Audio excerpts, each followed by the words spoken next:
Hey guys, it's Tammy. Welcome to my channel. Today I'm just kind of doing an impromptu video. I've just been sniffing some perfumes lately and I thought I'm just going to pop in here and share my quick thoughts with you. So stay tuned.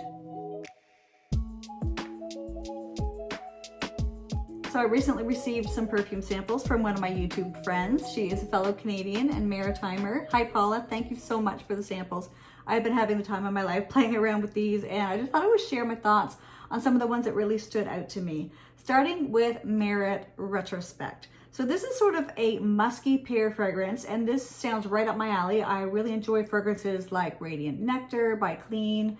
I enjoy Pear Inc by Juliette Has a Gun. Like I really enjoy the note of pear and I love musky fragrances. I had also heard it compared to Glossier You with that sort of musky powdery iris vibe. And I definitely see how the comparison to Glossier You could be made. It's actually one of the first fragrances that came to mind when I first sprayed this fragrance out. But I definitely get a lot of the pear. I went ahead and compared it to Pear Inc by Juliette Has a Gun, and to me that was a lot lighter and fruitier and juicier. Very pear centric. Although, I mean, I get a lot of pear in Retrospect as well, but it's so equally balanced with that earthy sort of iris scent, and it's much more powdery to me than Pear Inc. So when I was first playing around with Retrospect, I was really enjoying the experience. Like I was actually getting some wafts of it. I didn't have to put my nose right up to it to smell it, and I really enjoyed that about it. But when I do put my nose right up to it, it's not as pleasing to me. I have it on my skin right now, and I'm getting more of the earthiness of the iris. And a lot of times there are iris scents that I don't enjoy that earthiness. It gives me the feeling of a garden carrot with the mud. Like a freshly pulled garden carrot with the mud still on it. I guess technically it's orris, not iris, but there's also moss in Retrospect, which also can add to that sort of earthy, muddy feeling to me. But that's just smelling it up close. The wearing experience and when I catch wafts in the air, I really am getting just a very pretty musky pear. So I really enjoy this fragrance. And I see that they came out with a travel size of it now, so that might be worth getting. But overall, I really enjoyed Merit Retrospect. It is sort of like Glossier You plus pear, it is what it is, but I do get a little bit more earthiness in it when I smell it up close. Now in the air, it's just a very pleasant scent. I also compared it to J Scent Yawahada. That is one of my favorite pear scents, and it's one that I've actually considered getting a full bottle of. Honestly, I feel if I had to choose between Retrospect and Yawahada, I'd go with Yawahada because yes, it's been on my wish list for a little while, sort of in the background. It hasn't really been on the radar, but I've always known that I liked that one, and there's something really unique about it. It starts out like a really musky pear, and then it gets more creamy and cozy and milky. It's sort of like maybe a lactonic sort of rice pudding with pear, like with stewed pear. And it turns really soapy and like a really pretty type of soapy, musky scent. And with Yawahada, there's no risk of me getting sort of that muddy earthiness that I get up close in Retrospect. So those are my thoughts on that. I enjoyed it. I really like it. There may be ones that I would prefer, but I'm really glad that I got the chance to smell it. So next is Barénia by Hermès, and this one I've heard a lot of mixed reviews on. I wasn't sure what I was going to think of it because I'm not all about chypre fragrances. Usually, like I've heard it compared to Coco Mademoiselle, or that it gives those vibes, and Coco Mademoiselle, you don't hear me talk about that one because it's not one of my top favorites. It's alike, but it just doesn't do much for me. And so with Barénia, I mean, I'm not sure how to say that actually. It might be Barénia, it might be Barénia, it might be Barenia. I'm not really sure, but guys, I like this. I like it a lot. Yes, I can see the comparison to Coco Mademoiselle and sort of those classic chypre fragrances. Now, you guys, this has oak in it. And I just said in my previous video how much I really enjoyed the note of oak in fragrances. I don't get too much patchouli. I don't find anything too overwhelming. I find this very balanced, very pleasant. I really like the type of fruitiness that's in here. A little bit of citrus from the bergamot, a little bit of like the berry sweetness from whatever miracle berry is, and whatever it is, it's really pretty. I would describe it as very pretty. It's woody, it's floral. I mean, there is a little hint of patchouli in there, but it's not overwhelming. It's very clean. It's really an elegant, classy, sophisticated type of scent. I feel like I would wear this if I was going to meet the queen or something, which isn't really in my future plans, but you never know. So I've only tried this once or twice, but when I've worn it on my skin and when it dried down on my skin, it sort of went slightly, ever so slightly tropical. And it was reminding me of one of my favorite scents, like an old classic for me, Versace Vanitas. It was reminding me of that, like a very light tropical feel, a very pretty, very polite floral, just sort of sweet and cute, but like elegant and classy. Oh, I really like this. I'm really not sure what people don't like about it. I should take a peek and see if I can find out what people are not liking about it. What? People compared it to Pink Me Up? Ooh, let me check. It's creamier than Pink Me Up to me. I'm not gonna go get it and compare it, but this is just spur of the moment, just me thinking about it. It's a little more creamy and maybe even a little sweeter than Pink Me Up.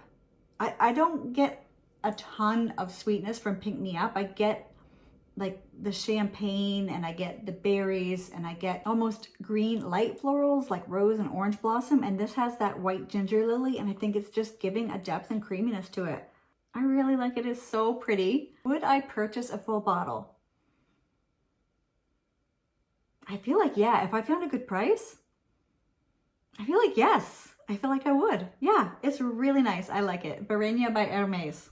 So next is Guilty Crush by the House of Oud. And I know we all love those hand-painted egg bottles. They're so beautiful. I was really excited to get the chance to smell this. So this one goes on a little bit of a journey for me.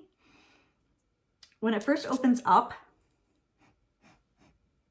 I do get a little burst of fruit right off the top. I get more of the cherry than the strawberry in this one. And then it instantly reminds me of sort of one of those vanilla scented lipsticks. I definitely get the lipstick vibes from this. So this is a very pretty scent. I like that I'm getting a mix between the powderiness and the floral and the vanilla. Like it's got sweetness coming from a bunch of different directions. And it's sort of light and fresh, even though it is sweet and powdery, it still has a light freshness to it. But here's the journey part of this fragrance. As it dried down, I feel like the cherry in it became a little bit medicinal on my skin. I don't know that it happens even as much on paper, but on my skin, I would say about 3 or 4 hours later, if I would sniff my skin, I was getting a little bit of a cherry cough medicine smell. And so I just get a hint of that in here. Just enough to deter me from maybe saying that I would put it on my wish list. It also has benzoin, and I'm wondering if that is contributing to that little bit of a medicinal tinge that I'm getting. But all in all, I would say I definitely get the lipstick vibes from this and that powderiness that goes along with that. I get the vanilla and I get a lot of the fruit, but specifically the cherry. So cherry is very tricky for me. I have to be careful with cherry. I have to make sure it doesn't go to that medicinal direction. And with this, it does just a hint, but even a hint is too much for me. And if you usually enjoy cherry and you're not super sensitive to cherry like I am, you don't have to worry about that. You can rest assured that you're probably gonna like this. It's worth at least a sample. But it probably won't be a full bottle for me, and that is Guilty Crush by the House of Oud. So I have a lot more samples that Paula sent me that I'll probably talk about in upcoming videos, but I just kind of wanted to do a short and sweet, quick little video on these samples. But there is one that I got as a free sample with an order I recently placed on Sephora. And at least in Canada, it's really rare that you request a perfume sample and it actually comes with your order. Usually they'll just give you a little thing of face cream or something. They almost always run out of the perfume samples. And this is one that I've been wanting to try for quite a while by Maison Louis Marie, and this is Icila. So here is a little sample. I wanted to call it Icila, but it says that it symbolizes our desire to live in the present, inspired by the French word ici, meaning here. And of course, I grew up taking French in school, and there's ici, here, and la, meaning there. La can also mean the. Now, maybe it is called Icila. I'm not sure. If you know, let me know. I really don't know. That's just my best guess. So I would describe this fragrance as a very pretty, fruity floral. Wow. I didn't get this the first time, but it's reminded me a little bit of something as sweet as something like Viva La Juicy by Juicy Couture. That's how sweet it is. It's really pretty, but it's also very floral. It does have a balance, but it actually leans more sweet. So when I wore this one on my skin, it kept on getting more and more bubblegummy, but more of a type of gum like juicy fruit.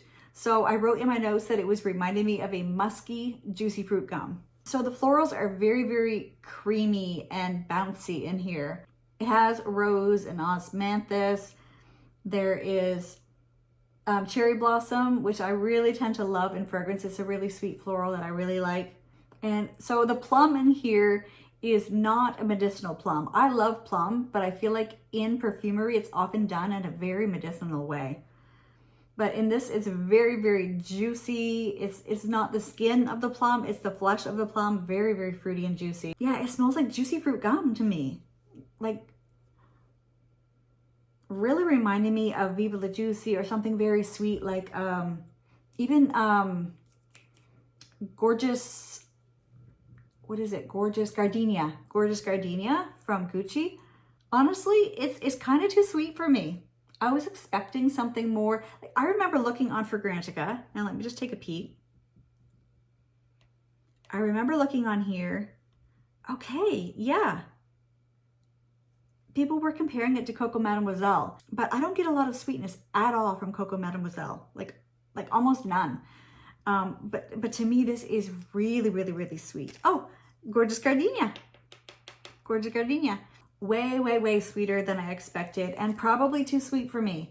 And so it's good for me to know that now. I actually have a travel size of Icila in my Sephora loves list, and now I don't think I'll bother. It's really too sweet for me. Now, if you're wondering what this came along with, what I actually ordered from Sephora, I ordered a travel size of Gucci Gorgeous Orchid, because when I have smelled that in store, I've really enjoyed it, but I've never had a sample, and so I thought I'll get a travel size. I've always enjoyed it. I've always thought it was sort of underrated, very pretty. Now that I have a travel size, now that I've done a full wear test, guys, I don't like it.